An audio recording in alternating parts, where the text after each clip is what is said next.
இன்றே டவுன்லோட் செய்து உங்கள் ஃபேவரட் ஷோக்களை என்ஜாய் பண்ணுங்க.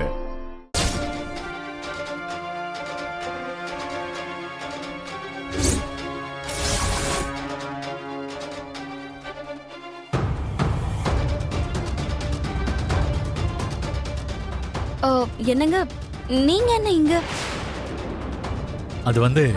அது லக்ஷ்மி. அதெல்லாம் ஒண்ணும் இல்ல லக்ஷ்மி, எனக்கு உடம்பு சரியில்லை, டேப்லெட்ஸ் வாங்கிட்டு வான்னு நான் தான் கால் பண்ணி சொன்னேன். அதுக்காக தான் வந்தோம். நீ உட்காரு.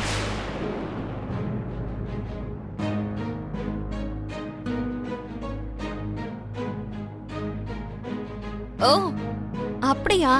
உனக்கு தெரியுமா நீரஜ், இவங்களை சில நேரத்துல பார்க்கும்போது எனக்கு ரொம்ப பொறாமையா இருக்கும்.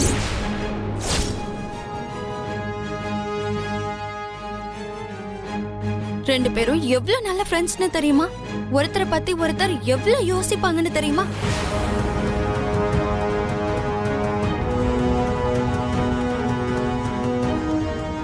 உண்மையிலேயே மித்ரா மாதிரி ஒரு ஃப்ரெண்டு ஒரு பொண்ணுக்கு கிடைக்கணும்.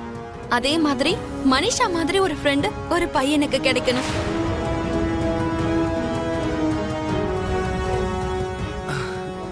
Really, that's great. இவங்க ரெண்டு பேரோட ஃப்ரெண்ட்ஷிப்பை பார்த்தா எனக்கும் ரொம்ப பொறாமையா தான் இருக்கும்.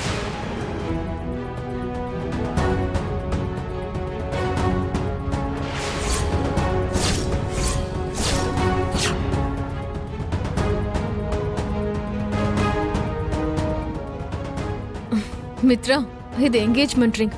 இதை நீ போட்டு விட்டா நமக்கு என்கேஜ்மெண்ட் ஆன மாதிரி தான்.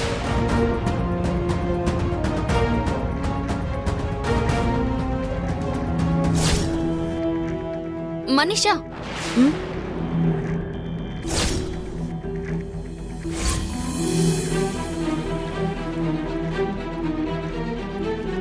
ஒரு சில விஷயம் நீ கரெக்டாவே பண்ண மாட்ட மனிஷா. அதனாலதான் இந்த பிரச்சனை எல்லாம். நீ கரெக்டா பண்ணா யாருக்கும் எந்த பிரச்சனையும் இருக்காது.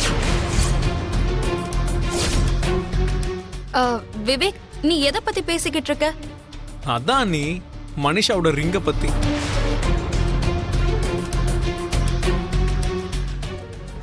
மனிஷாவே இந்த ரிங்க கரெக்டா போட்டிருந்தா நம்ம எல்லாரும் இப்படி டென்ஷன் ஆக வேண்டிய அவசியமே இருந்திருக்காதுல்ல.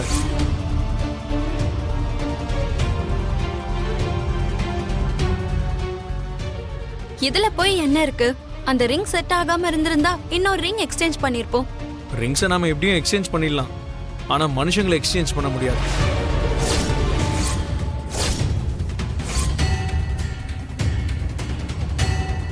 விவேக், ஒரு வாட்டி நீ பேசுறது நல்லா இருக்கும், ஆனா நீ சொல்றது எதுவுமே எனக்கு புரியாது.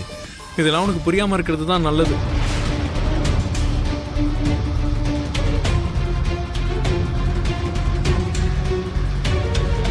மனிஷா, அப்ப நாங்க கிளம்புறோம்.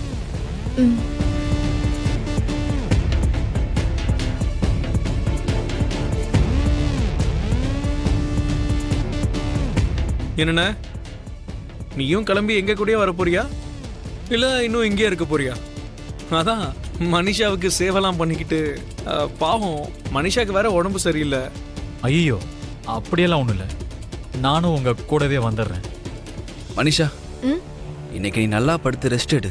நாளைக்கு என்கேஜ்மெண்ட்ல நீ நல்லா அழகா தெரியணும்ல. சரி சரி, அதெல்லாம் நாளைக்கு என்கேஜ்மெண்ட்ல பாத்துக்கலாம். ஐ மீன் நாளைக்கு மீட் பண்ணலாம். நம்ம கிளம்புவோமா? அண்ணா வாண்ணா.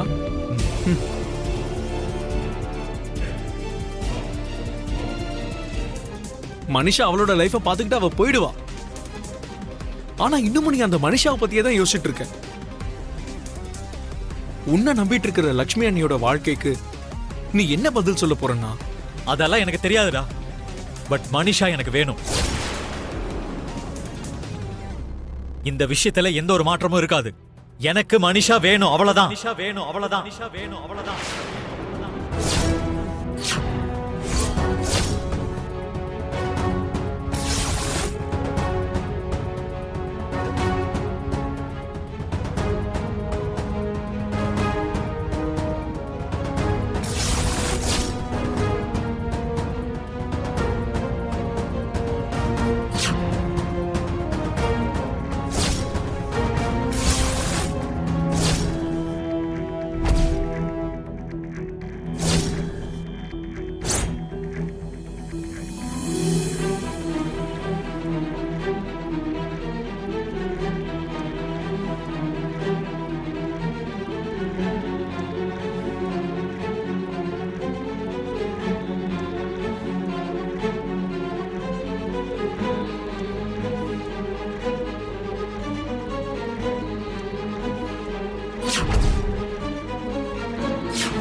மனிஷாவை பத்தி ரொம்ப யோசிச்சிட்டு இருக்கீங்க போல.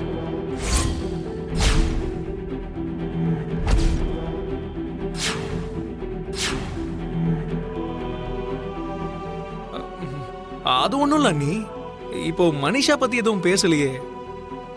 இவர்தான் மனிஷா வேணும் மனிஷா வேணும்னு ஏதோ சொல்லிக்கிட்டு இருந்தாருல்ல.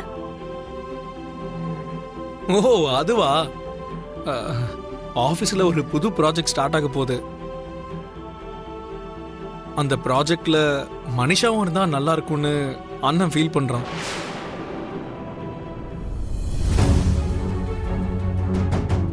நல்ல வேளை வந்துட்டீங்களா? நீங்க வந்ததுக்கு அப்புறம் தான் எனக்கு 1000 யானை பலம் வந்த மாதிரி இருக்கு. அவ்வளோ பலத்தை நாங்க எப்படி கொண்டு வந்தோம்னு சொல்றீங்க? அது எப்படின்னா, அதாவது அது வந்து நெருக்கமானவங்கன்னு ஒரு ஃபீலிங் இருக்கும் பாருங்க, அது போதும். அதுவே மலை அளவுக்கு ஒரு பலம் கொடுக்கும்.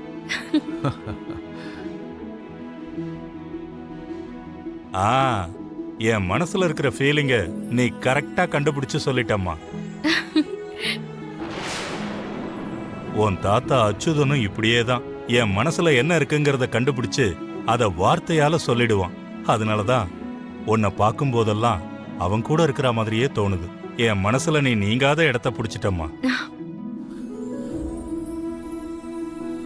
லக்ஷ்மி உங்களுக்கு மட்டும் இல்ல பிரசாத் சார், அறிமுகம் ஆயிட்டா ஒவ்வொருத்தரோடையும் இதே மாதிரி தான் ரொம்ப நெருங்கி பழகுவா.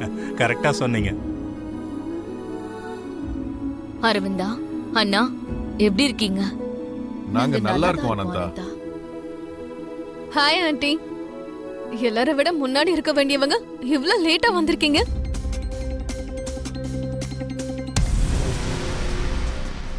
இந்த மனிஷா என்கேஜ்மெண்ட்னா இவ்வளவுதானா? முன்ன நின்று எல்லாத்தையும் நீங்க தானே நடத்தணும்.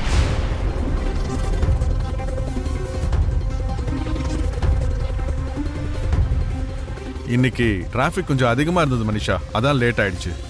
கம் ஆன் அங்கிள், எல்லாரும் சொல்ற ரீசன்ஸ நீங்களும் சொன்னா எப்படி? அதான் இப்ப வந்துட்டோம்ல மனிஷா. உன் நிச்சயதார்த்தத்தை எந்த ஒரு தடங்களும் இல்லாம வெற்றிகரமா நடத்திட்டே கிளம்புறோம், சரியா? Thanks aunty. என்னுடைய நிச்சயதார்த்தம் எந்த ஒரு தடங்களும் இல்லாம நல்லபடியா நடக்கணும்னு நீங்க நினைச்சதுக்கு.